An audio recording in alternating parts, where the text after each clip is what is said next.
Vamos falar da questão do desemprego, que saiu mais um número que mantém a situação de desespero absoluto, apesar das manchetes aqui nas redes sociais, na internet, nos portais, não, o desemprego cai. Caiu o desemprego. É a segunda queda. O Brasil está com mais de 13 milhões de desempregados. 12 milhões de desempregados oficiais. E os caras estão dizendo, não, o negócio caiu e nós vamos dar uma olhada mais de perto nisso aqui para ver a custa de que esses números estão saindo. Vamos falar também da questão do crescimento dos moradores de rua, que é um dos dados mais escandalosos que saíram nos últimos tempos. Quer dizer, São Paulo está virando, você entende? Daqui a pouco você vai dizer o seguinte, eu sou morador de casa, porque a maioria vai ser de morador de rua. Eu sou morador de casa, de apartamento. O meu é alugado, como todos vocês sabem. Vamos falar do MEC, que é mais uma demissão. É uma demissão por dia no MEC. É uma demissão por dia. Ontem para hoje, foi o secretário responsável do SISU e do Enem. Não se sabe o que vai sobrar desse negócio. Vamos falar da vasectomia do Bolsonaro, né? Falar rapidamente, porque a gente também não tem detalhes, e nem sabe se é isso mesmo que aconteceu. O Tancredo, por exemplo, quando ele foi operado, e sem querer fazer nenhum paralelo, nem desejando a morte de Bolsonaro. Mas o Tancredo, quando foi operado, ele estava com uma indisposição gástrica, ele tinha um tumor no intestino. Só isso. E apareceu numa foto onde seguravam ele pelas costas com um pedaço de madeira para ele ficar reto, para mostrar que estava tudo bem.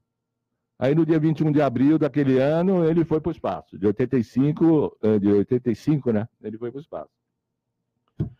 A briga no Ministério e a oposição nossa, né? A nossa querida oposição, a nossa querida, amada, inapetente, impotente, paralisada, espectadora, oposição brasileira. Vamos falar primeiro do desemprego, Laura. Eu vou dar os números aqui, eu queria que você desse uma analisada comigo, que a Laura tem umas análises interessantes sobre isso, embora ela esteja empregada. O desemprego ficou em 11% de dezembro, segundo o IBGE, mas atinge simplesmente 11,6 milhões de pessoas. 11,6 milhões. É fácil saber o que é isso, né? E isso quando em São Paulo o índice não é 11%, o índice em São Paulo é 13%, 14%, 15%, 16%, que é o estado e a cidade, a região metropolitana mais avançada do país. Aí nós temos aqui os dados. Aí você começa a ler, você fala, porra, deu uma melhorada, né? Primeiro você vê o gráfico. O gráfico aqui, eu vou mostrar para vocês, ó. Está praticamente estagnado. Praticamente estagnado. Ah, tá aqui essa barra vermelha. Continua a mesma coisa. A mesma coisa. Aí, nós temos aqui as análises da moça do IBGE, da Adriana Berengui, é isso? Que diz o seguinte, que houve sim um crescimento no emprego com carteira assinada. Agora ela não diz o seguinte, que muitos desses empregos com carteira assinada foram empregos feitos na base da reforma, contra-reforma trabalhista do Temer, que é o tal do trabalho intermitente, que você tem uma carteira assinada, mas você não consegue pagar tudo que você precisa pagar para o INSS para garantir a aposentadoria e fica à disposição do patrão para quando o patrão te chamar para precisar trabalhar. Ou seja, o mês tem 30 dias e pode ser que você trabalhe só 10 dias. Mas tem carteira assinada. Uma carteira assinada proporcional a esse período que você trabalhou. Então, já tem esse pequeno detalhe. Ainda assim, a dona Adriana, do IBGE, diz o seguinte, o número total de trabalhadores com carteira assinada é cerca de 3 milhões inferior ao recorde da série, alcançado em 2014. Só para lembrar, em 2014 estávamos ainda sob o governo de Dilma Rousseff.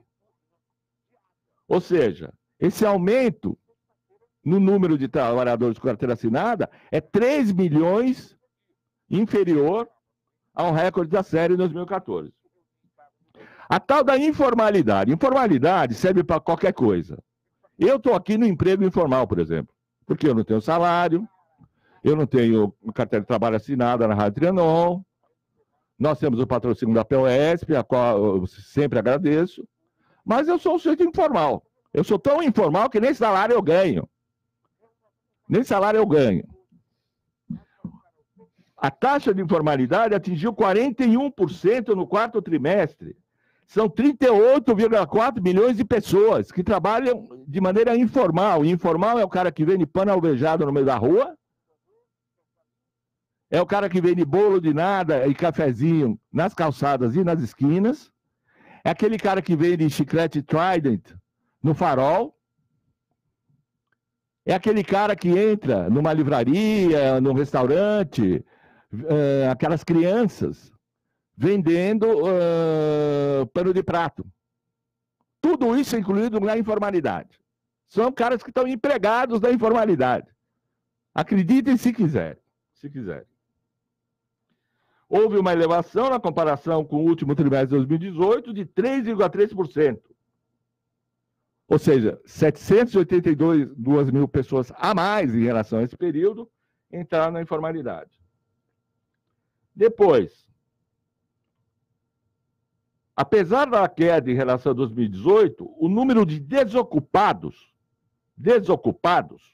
ou desempregados, representa quase o dobro dos 6,8 milhões registrados em 2014. É o dobro. Laura Batista Capriglione, é o dobro. É o dobro. Ou seja, está tudo muito bom. Está tudo muito bom, mas tudo uma porcaria. Mas está tudo muito bom, mas aumentou, duplicou o número de desocupados. Presta bem atenção para desempregados, para vocês verem o que é a manipulação das estatísticas. Então, todo mundo fica falando que aumentou o número de empregados, mas a gente está vendo que duplicou simplesmente o número de pessoas que não têm... que não tem emprego. Que não tem emprego. Oficialmente. Que não tem emprego oficialmente, porque entre os informais são praticamente pessoas que estão desempregadas, que ficam fazendo bico. Não, que vão lá consertar ou uma pia. É o Uber. Não, Uber não, é o Rappi. Não, é o Rappi, é o Uber, é o iFood, é um boia fria. É o cara que vai consertar a pia na sua casa, o negócio lá, como é que chama lá? Aquela porcaria ali, é o pescoço de gato lá, sei lá como que chama. Bom, enfim, enfim. 2019 teve a maior informalidade em 4 anos. A taxa de informalidade, que soma trabalhadores sem carteira, trabalhadores domésticos sem carteira, quer dizer, a sua diarista, empregador sem CNPJ, quer dizer, é um empregador entre aspas, porque ele não tem uma empresa, não tem uma firma, ele contrata pessoas no boca a boca e promete pagar, eu te dou uns R$30 aí para você ir lá fazer um jardim para mim, você entende? Conta própria sem CNPJ. E trabalhador familiar auxiliar, quer dizer, é uma maluquice. É tudo, virou. Trabalhador familiar auxiliar, sei lá o que é isso. Ficou em 41% da população ocupada no ano. Esse número equivale a 38,4 milhões de pessoas, o maior contingente desde 2016. Mas está tudo ótimo. Mas não. Vai tudo bem. Bem mal. A economia está se recuperando a olhos vistos. Na passagem de 2018 para 2019, houve uma alta de 4% no número de trabalhadores sem carteira assinada no setor privado. Para 11,6 milhões de pessoas. O maior patamar da série histórica iniciada em 2012. Bom, e daí por diante. Então, é bom você abaixar um pouco da manchete, que vem nesses portais, que vem nos jornais e tudo mais, e ver exatamente a situação. A situação está pior. Aparentemente, percentualmente, houve um decréscimo infinitesimal da taxa de desemprego, mas na realidade a qualidade do emprego piorou brutalmente. Brutalmente. Aí, a própria moça do IBGE, a Adriana, fala o seguinte, abre aspas, o crescimento dessas atividades está ligado ao fato de que muitos trabalhadores não conseguem encontrar um emprego formal com vínculos tradicionais. Tradicionais significa o seguinte, férias, 13º, fundo de garantia, E assim por diante. Domingo, sem trabalhar. Essa coisa old fashion, essa coisa fora de moda. Fora né? de moda. Tradicional. Aí continua a Adriana. Diante dessa situação, ele se vê nessas atividades como uma forma de encontrar uma renda que vai garantir sua sobrevivência. Essas atividades, ela diz o seguinte, como transportadores de serviços de entrega de comida como o iFood. Deixa eu falar deixa eu citar aqui. Então, bom, enfim, só para terminar. Subutilização foi recorde em 2019. Tudo eles usam uma da terminologia, subutilização não. É cara que quer trabalhar 8 horas por dia e só pode trabalhar 2 horas por semana. Porque não tem emprego para ele. Não tem emprego para ele, você entende? Chegou a 27,6 milhões de pessoas em 2019. O maior valor da série e 80% acima do menor patamar, que era 15 milhões em 2014. Bom, 2014, gozado, né? Tava tudo ruim em 2014, né? Você lembra quem estava no governo? Quem estava no governo? Era a Dilma, né? Era o Sarney, o Fernando incrível. Era daquele documentário que está concorrendo ao Oscar. Mas é incrível, porque todas as referências de uma época mais feliz são de 2014. Só que eles não falam. É incrível. Não fala que era o governo da Dilma. Mas aí que já estava bem ruim, né? Não, é diga-se de passagem, que não era nenhuma Brastemp. Gente, né? Eu só queria citar aqui, olha, eu recebi agora pelas redes sociais, esse seguinte avisozinho. Oi, gente, boa tarde. Me chamo Aline. Eu não vou falar o sobrenome dela. Me mudei para São Paulo e estou com muita dificuldade de conseguir um emprego. Consegui fazer um cadastro no iFood e ontem ganhei uma bag. Uma bag é aquela mochila que eles carregam nas costas. Mochila não, que parece um armário, né? Que aquele armário. E ontem ganhei uma bag, olha que legal. Ia fazer entregas com bicicleta do Itaú. Porque, olha só, porém, só pode alugar quem tem cartão de crédito. Então, veio aqui ver se alguém tem alguma bicicleta que não usa mais para doação. Serei eternamente grata, pois pago aluguel e tenho uma cachorra. E também a ração só tem para esse final de semana. Ela não está falando da comida dela. Você vê o desespero de uma pessoa dessa? Quer dizer, não tem emprego. Ela não tem uma bicicleta. Ela ela não tem um cartão de crédito. E ela não tem o que comer.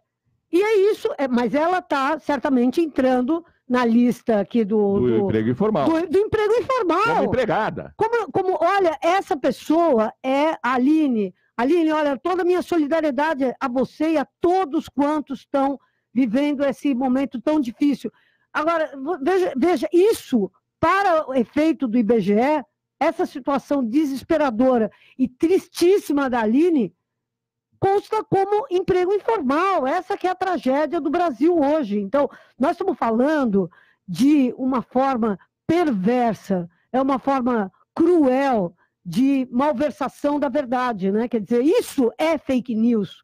Isso, é fake news, olha que coisa horrorosa. Isto é fake news. Dizer que o emprego aumentou quando o que nós temos são essas pessoas que foram conduzidas à condição de pedintes na rede social. Por favor, me arrumem uma bicicleta, porque eu não tenho como fazer a entrega do iFood, apesar de já ter recebido a bag. É terrível, mas isso para efeito do IBGE, desse IBGE sobre a administração Bolsonaro, é o que é emprego informal. Então, isso para mim é a maior de todas as fake news. Agora, a pergunta que eu queria fazer para vocês, para todos que estão ouvindo, vocês ouvem essa abordagem na Rede Globo, na Record, na Rede TV? Não, porque eles são contra o Bolsonaro até onde interessa, mas nisso a Rede Globo está absolutamente fechada com o Bolsonaro e com o Paulo Guedes e com tudo mais. Por isso, a denúncia dessa mentira que é a suposta recuperação econômica, isso vocês não vão ver na Rede Globo, né? Não, e a gente tem visto, Laura, você inclusive chamou minha atenção, a situação desse pessoal que trabalha nesse iFood, nesse rap, não sei o quê, cujos direitos trabalhistas foram negados pela Justiça em pelo menos 3 decisões recentes. Ou seja, trabalha sem nenhum direito porque eles dizem que a empresa trabalha no ramo de tecnologia e o cara que faz a entrega não tem nada a ver com core business, com com a atividade principal do iFood, não sei o que, coisa e tal. Esses caras andam de bicicleta numa cidade como São Paulo, para quem não é de São Paulo, para o pessoal que nos ouve, Norte e Nordeste, na Dinamarca, nossa querida Leda Bresnov, a qual eu mando um beijo, que sempre nos assiste e tudo mais. Eles estão andando agora no meio dos carros. Moto já é um perigo. Mas o motoqueiro, pelo menos, ele tem um mínimo de defesa, que é ele ter um motor. Então ele acelera ali, se ele vê o perigo chegando, o cara dá uma acelerada, não sei o que e tal. O bicicleteiro não acelera porcaria nenhuma, porque o corpo humano tem uma limitação física. Ele não é movido a gasolina. Os caras estão andando assim, no meio dos carros, de maneira completamente desorientada, mas aí no pau. Exatamente. Outro dia, eu estava no carro, chegou um ciclista do ReHap, lá, sei lá como é que chama, Rap, e bateu no meu espelho.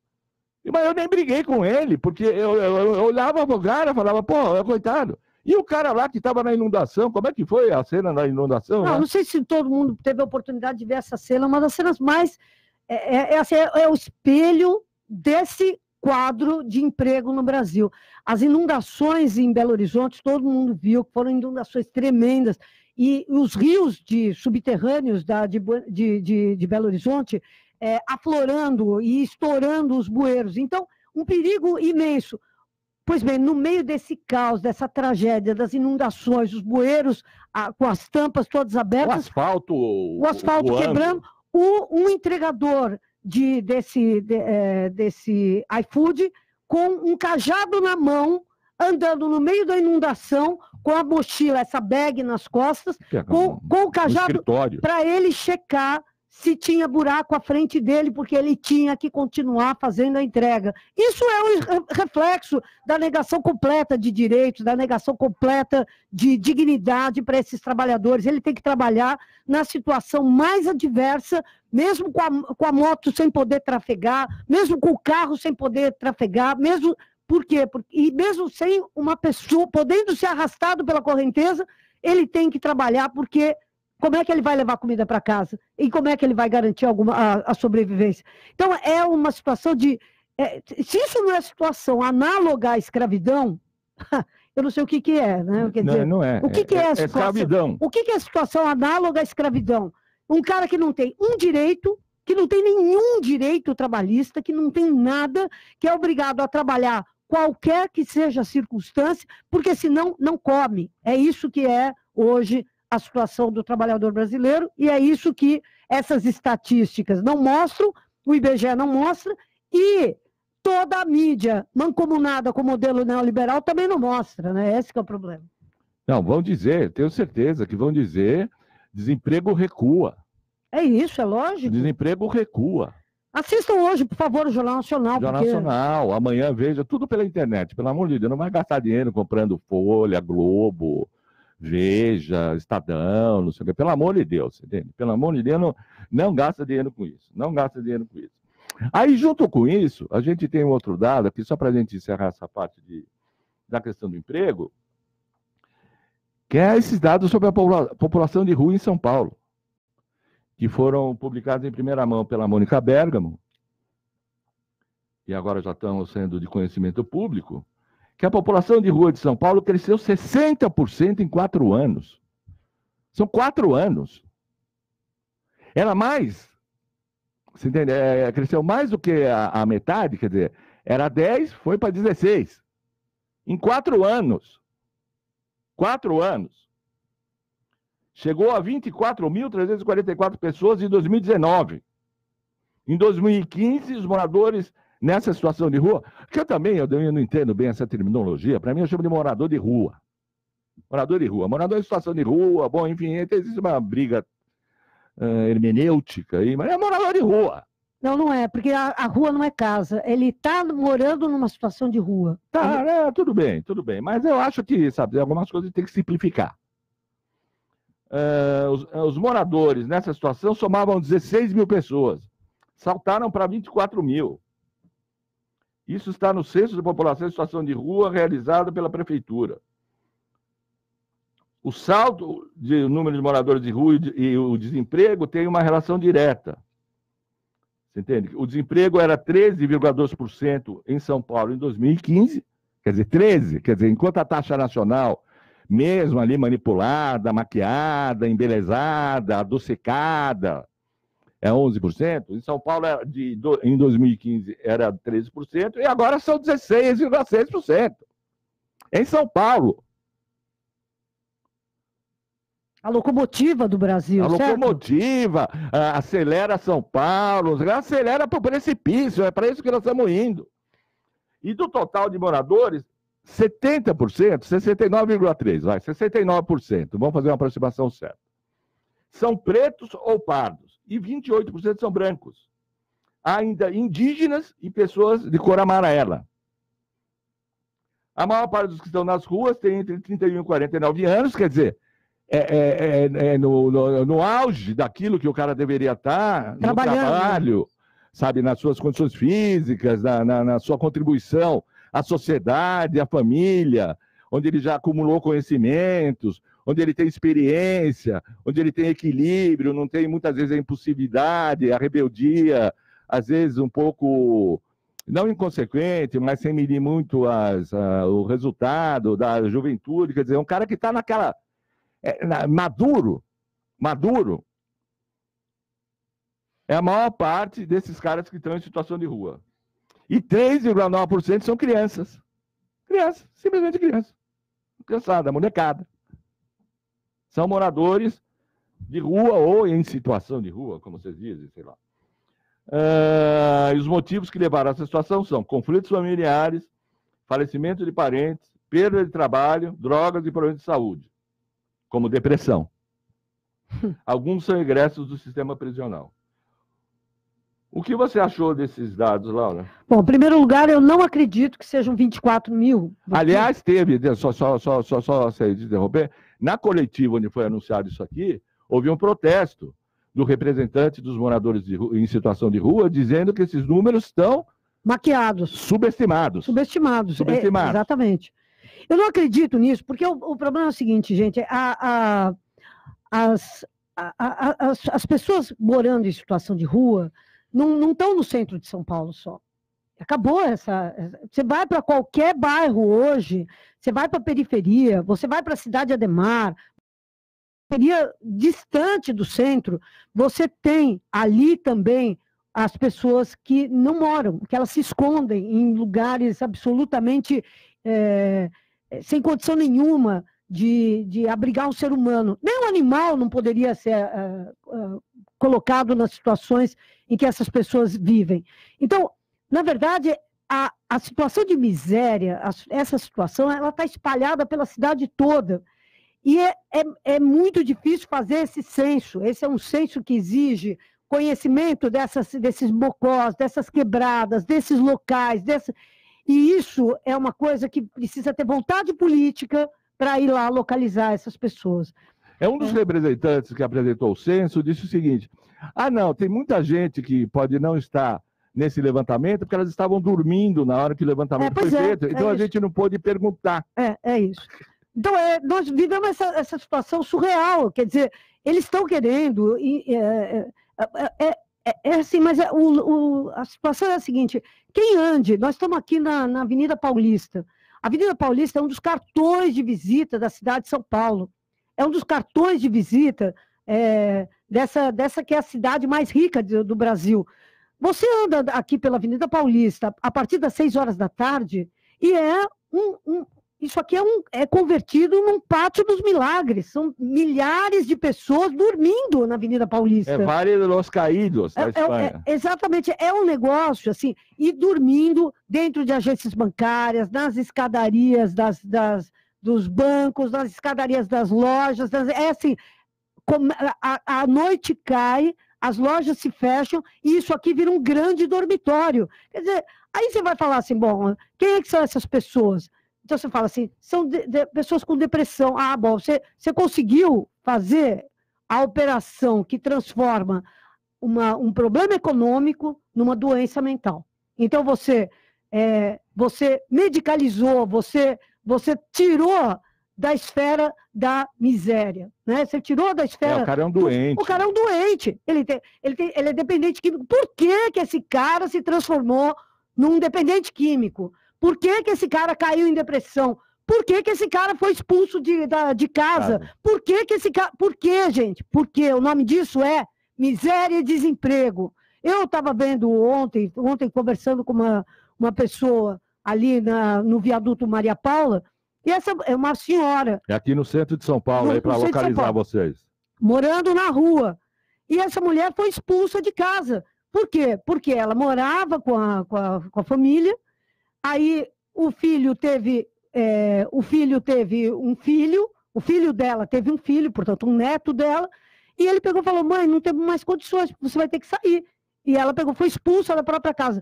Só que o filho está desempregado, a nora está desempregada, ou seja, é aquela situação em que, aí você fala assim, é por velhice, é por depressão, é por dependência química. Não, o nome disso tudo se chama miséria. Miséria. E a miséria que é potencializada por essa situação do desemprego absurdo, que em São Paulo é maior ainda do que em outros 16%. Estados. É maior ainda. Mesmo com maquiado é 16% de São Paulo. E desemprego esse, que como o Ricardo falou, atinge as pessoas a capacidade produtiva delas, quer dizer, é ali que a pessoa teria que estar juntando dinheiro para a velhice. Ou seja, esse cara não vai juntar dinheiro nenhum para a velhice. E ainda por cima, sem aposentadoria, sem nada. Então, nós estamos falando de um horizonte, gente, que é um horizonte de filme de terror, entendeu? Quer dizer, é um horizonte de miséria, de tragédia, e que, em vez de melhorar, nós sabemos, vai piorar. Porque hoje as pessoas não têm aposentadoria, não terão no futuro, né? Quer dizer... E assim teriam hoje, estão encalhadas na fila do INSS, que tem 12 milhões de pedidos parados. E os caras que estariam trabalhando e estariam podendo ajudar as suas famílias, as suas pessoas mais velhas, os seus parentes que estão doentes, essas pessoas estão desempregadas. Então, o problema é o seguinte, essas pessoas não vão conseguir nem ajudar a si mesmas quando tiverem velhas, porque elas não terão feito economia nenhuma. Então, é tristíssimo falar isso. O Fundo de Garantia já foi para o espaço, agora, distribuído a conta-gotas para fingir que o pessoal está com dinheiro. Para fingir que está havendo uma recuperação econômica, né? Então você distribui o Fundo de Garantia na época das festas e tal. Para o cara pagar a dívida no banco. Para o cara pagar a dívida no banco e comprar alguma coisa para si, para pegar e dizer que houve uma melhora da economia.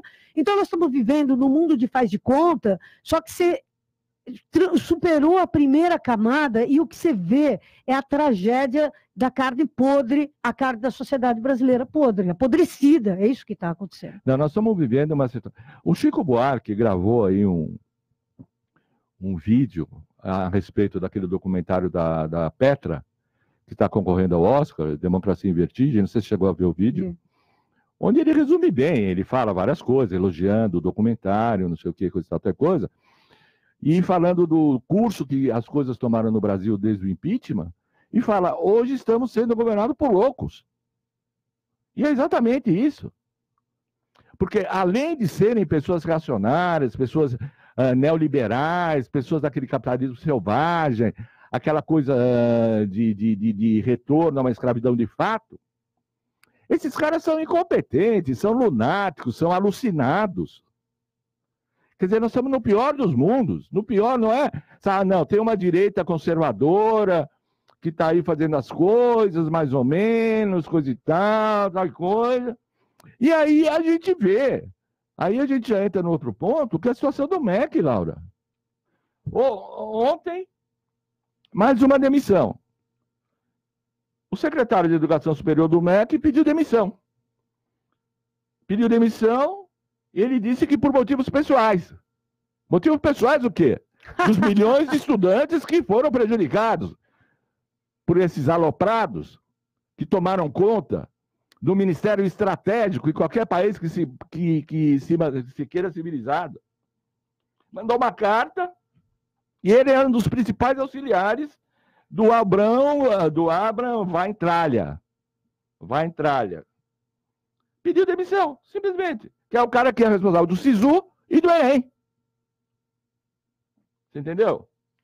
Então, olha a cara do rapaz.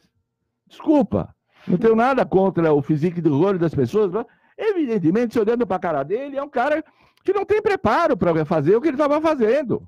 Às vezes não é nem culpa dele, às vezes não é nem culpa do cara, mas é um moleque no bom sentido, quer dizer, um jovem ali, não sei o quê, coisa e tal. De repente entregaram um Enem, um SISU para ele, e o cara simplesmente meteu os pés pelas mãos.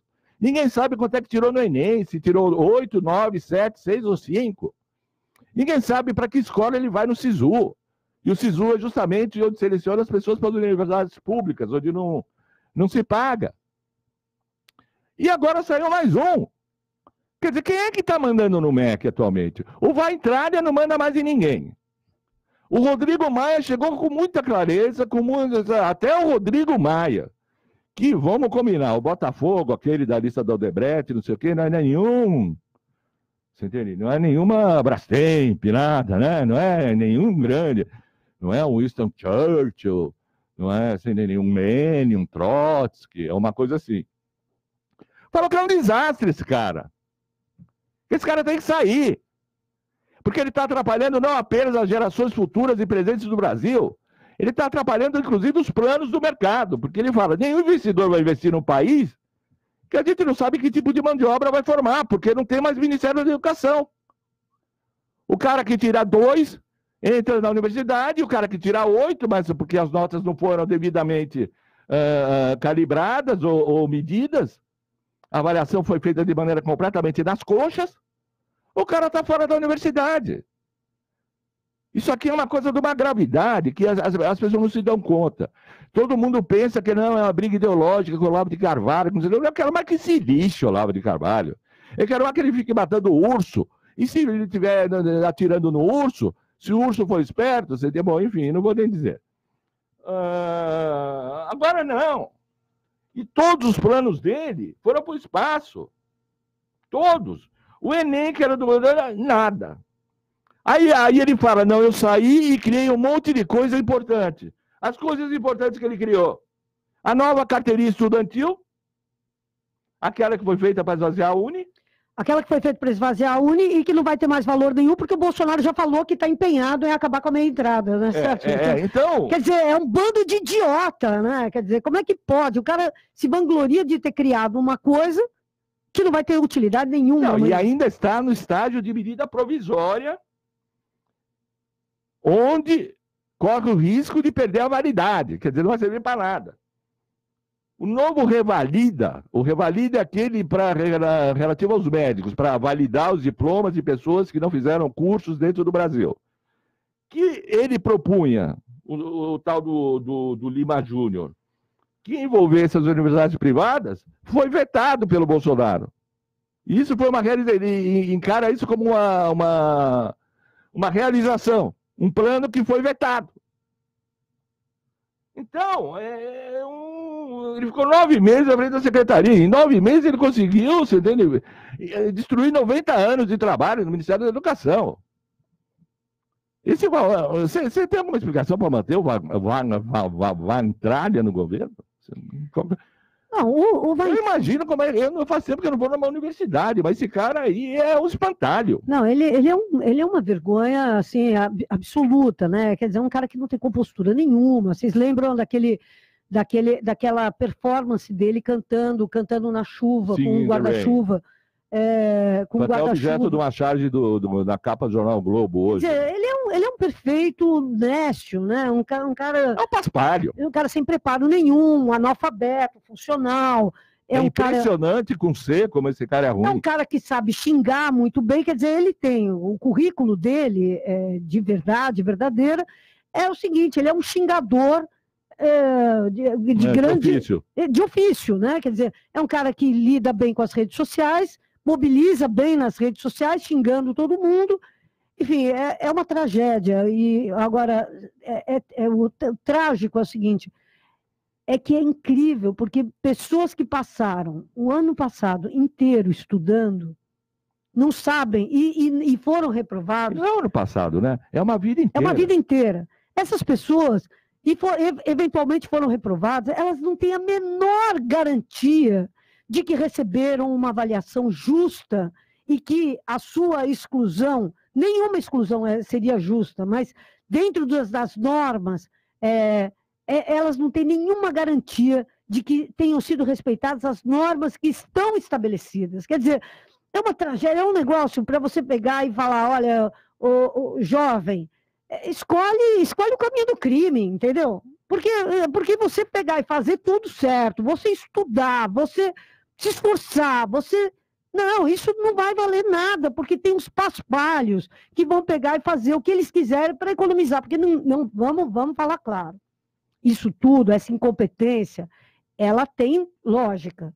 E a lógica é a seguinte: houve um corte de verbas, que o Weintraub falou que era um contingenciamento, houve um corte de verbas brutal no MEC, brutal, que depois foi descontingenciado, ou seja, foi descongelado, mas que não deu nem tempo das universidades continuarem usando, entendeu, o recurso. Então, houve um grande corte de recursos que explica toda essa trabalhada toda dentro do MEC. Então, eu acho, há incompetência? Há incompetência, há muita incompetência. Agora, há também o desígnio criminoso de economizar num setor que é simplesmente o setor que lida com o futuro dos jovens. Né? Deixa eu só dar um dado para corroborar a sua... Está aqui na capa do Estado de São Paulo de hoje. Cresce o gasto, uma chamada de capa, em defesa. Defesa são os gastos militares. Isso é importantíssimo. Saúde e educação caem. E está aqui. Em seu primeiro ano de governo, Jair Bolsonaro elevou em 22% os gastos da defesa e reduziu as despesas para a educação em 16%, saúde 4,3% e segurança 4,1%. Os dados foram divulgados pelo próprio Tesouro, quer dizer, isso aqui não é coisa, não, um oposicionista foi lá e tal, não, divulgado pelo governo. E são os chamados gastos discricionários. Os gastos discricionários são aquela parte dos gastos onde o executor ele pode decidir onde utilizar. Os não discricionários é folha de pagamento, é pagamento de aluguel, não sei o que, coisa e tal. Então, ele reduziu os gastos de educação em 16%. Na saúde, em 4%, e aumentou os gastos militares em 22%. Ah, por que ele aumentou os gastos militares? O Brasil tem guerra com quem? É isso. Estão em guerra com o povo. É isso. Estamos em guerra, sim. O governo está em guerra com o povo brasileiro. O que aconteceu ontem no Rio, quando prenderam vários acusados de envolvimento com milícias, foi uma das maiores vergonhas, porque prenderam, inclusive, os investigadores encarregados de investigar as milícias. E eles foram presos como milicianos. Quer dizer, eram os milicianos investigando o miliciano. E agora a gente tem essa questão dos gastos. Não, então... Assim como em Minas Gerais. Em Minas Gerais, o que aconteceu? Essa desgraça que aconteceu em Minas Gerais, quer dizer, esse negócio assim, dantesco, num país que se considera civilizado, o prefeito de Minas Gerais... Prefeito de Belo Horizonte, perdão, gastou só 20% das verbas que eram destinadas a enchentes. É esse que é o lance. Só 20%. Então dizer que temporal é uma coisa da natureza, é uma coisa que vem de Deus, ou que vem do capeta, ou não sei o que, não sei o que, não sei o que, é conversa para boi dormir. O senhor Alexandre Calil tinha 100 para gastar, ele gastou 20. Pior ainda, enquanto o temporal estava correndo solto em Belo Horizonte, ele estava num cassino na Argentina. Ele estava de férias num cassino na Argentina. Enquanto a cidade, enquanto a capital, estava sendo consumida pelas águas, com cerca de 100 mortos no estado. Esse é o desgoverno completo que está esse país. Isso aqui virou, você entende? A casa da mãe Joana, perto disso, é uma reunião da Academia Brasileira de Letras. Não, e Ricardo, é isso, quer dizer, eu acho que nós estamos num momento do país que está tudo tão rebaixado, né? Toda a discussão. Então, você vê um palhaço que nem esse Weintraub aí, que eu gosto dessa designação, esse Weintraub, ele é um palhaço, mas ele é um palhaço que, na verdade, está lá se movimentando, fazendo as suas micagens, para esconder aquilo que é de fato o grande problema. O grande problema é o seguinte: eles estão retalhando o Estado brasileiro, entendeu? Quer dizer, o Weintraub é só o palhaço fazendo micagem na frente da lona, pegando fogo do circo, entendeu? Quer dizer, o problema não é o Weintraub, não é o palhaço na frente. O palhaço na frente é só para distrair a gente. Porque eu quero saber o seguinte: cadê todo mundo protestando contra os cortes de verbas da educação? 16%, o orçamento da educação é um dos maiores orçamentos da República.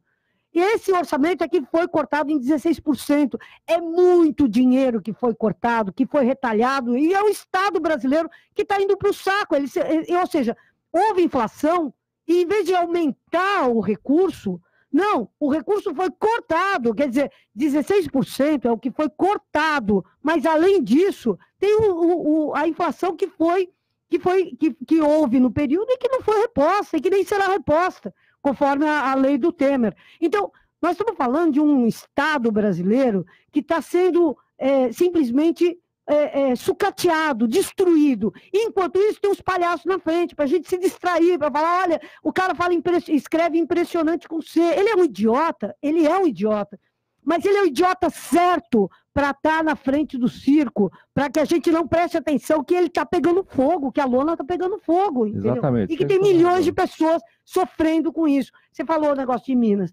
Ah, não, tem a natureza é fogo mesmo e tal. Meu, são dezenas de mortes. Quer dizer, nós estamos brincando. Não, em Belo Horizonte. Na terceira maior cidade. Na terceira maior cidade do país. E nós estamos brincando. Mais de 50 mortos. É um acidente aéreo, entendeu? E cadê? Ninguém está investigando nada. Por que isso aí aconteceu? Cadê as responsabilidades? O cara estava no cassino. Quer dizer, é uma tragédia mesmo. Bom, e isso se completa com o desgoverno é tamanho, que hoje no governo não se fala de medidas para resolver as coisas, se demite um atrás do outro, demite um, mas o cara é amigo dos filhos do Bolsonaro, aí readmite, mas aí não, aí pegou mal, aí demite de novo.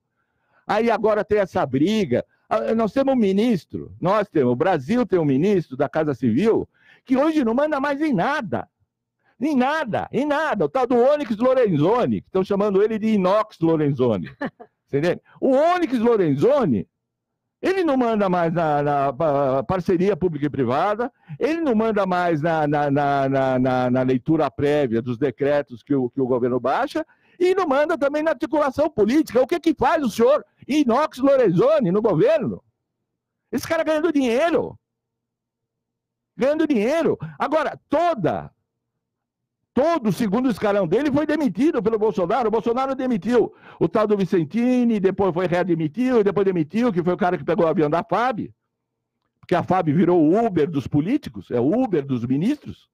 Você entendeu? O cara liga lá para a FAB, e aí, tem um carro lá, chega daqui meia hora. Tem um avião. Tem um avião.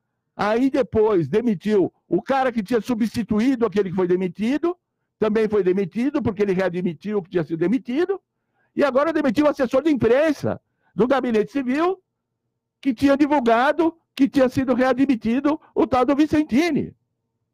Isso é a Casa Civil. A Casa Civil, em qualquer governo, é aquele lugar estratégico, porque o presidente, onde não há um primeiro-ministro, a Casa Civil é aquele lugar que faz articulação política, que cuida da articulação dos ministérios, que vê, por exemplo, sabe, o negócio do MEC, vai lá e com o extintor de incêndio, que cuida do dia a dia, do funcionamento da máquina do governo. O governo não tem máquina funcionando mais. Não tem máquina, simplesmente não tem máquina. A única máquina que tem é o Paulo Guedes, que é a máquina de vender Petrobras, é a máquina de vender Eletrobras, é a máquina de querer taxar desempregado, taxar o seguro-desemprego. E fazer voucher da educação. É aquele que quer criar a carteira de trabalho sem direitos para os jovens. Essa é a máquina que está funcionando. E é essa máquina que é elogiada por toda essa grande imprensa, pela imprensa oficial, corporativa. É a máquina de moer gente. É a máquina de moer gente. O resto Bom, é aquela coisa que a Laura falou, serve para pôr notícia no jornal. O Weintraub dança Singing in the Rain. O Ernesto Araújo fala que a Terra é plana. O Murilo Aragão é o do Laranjal. Enquanto isso, a casa está sendo saqueada. Está sendo saqueada. E não acontece porcaria nenhuma. Porcaria nenhuma. Cadê a oposição, Laura? Só para a gente terminar. Bom, Ricardo, eu acho que esse é o ponto mais angustiante do momento político que nós estamos vivendo, né? Quer dizer, é impressionante a inapetência da oposição. E o pior dos piores é o seguinte: na Bahia, nesse exato momento, está sendo votada a reforma da Previdência dos funcionários públicos baianos. Quem é que governa a Bahia? É o Rui Costa, é um governador do PT, que está aplicando um plano de reforma da Previdência que é igualzinho à reforma da Previdência que está sendo apoiada e defendida aqui com a oposição da POSP, por exemplo, que é patrocinadora desse programa.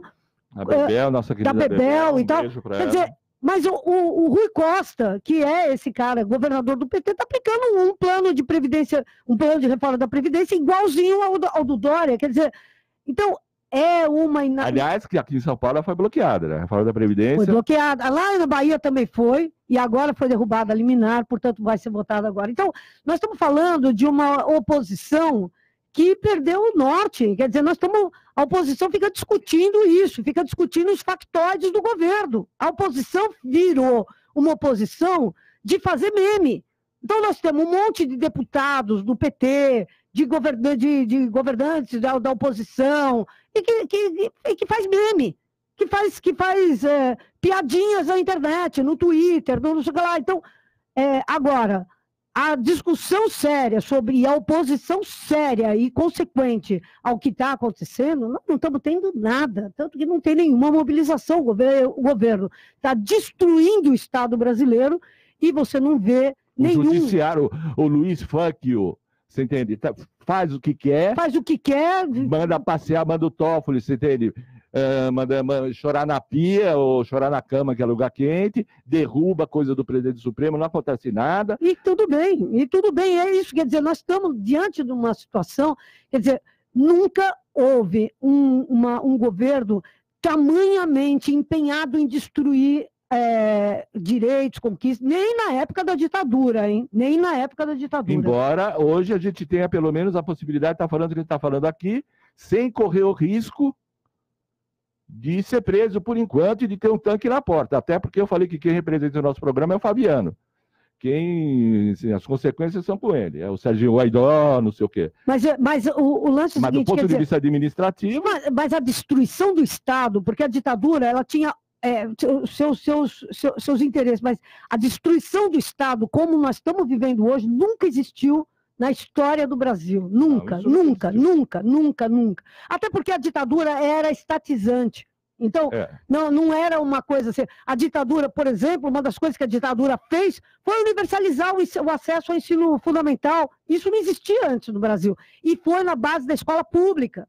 Então, eu não estou querendo passar pano para a ditadura, mas a ditadura era estatizante. O que nós estamos vivendo hoje, que é a destruição do Estado, destruição da escola pública, destruição da saúde pública, destruição de tudo, da previdência pública, tudo. Dos empregos. Essa destruição não está enfrentando nenhuma resistência e o Bolsonaro, por isso, está conseguindo cumprir esse plano, que, na verdade, você não precisa de talento nenhum, né? Você precisa ser aquela pessoa cruel, você só precisa ser cruel, né? Você só precisa, porque talento para construir você precisa, mas para destruir é fácil, né? Bom, ainda bem que ele fez vasectomia, pelo menos isso garante que não vai ter mais filho, porque já tem o quê? 0,5, né? Tem o Flávio, bandido. Eduardo, bandido. O Carlos, bandidaço. Aí tem o Renan, que ainda está começando na vida, espero que ele vá pelo bom caminho. E tem a Laurinha, que foi a fraquejada. Então tem 0,5. Com a vasectomia, espero que as Forças Armadas não tenham errado ali na hora de operar, você entende? Chega de Bolsonaro na praça. Chega de Bolsonaro na praça. Chega. Bom, Vamos ter que terminar o programa. Agradecer ao Fabiano, no comando da nave mãe, na mesa de som, nossa Capitão Kirk.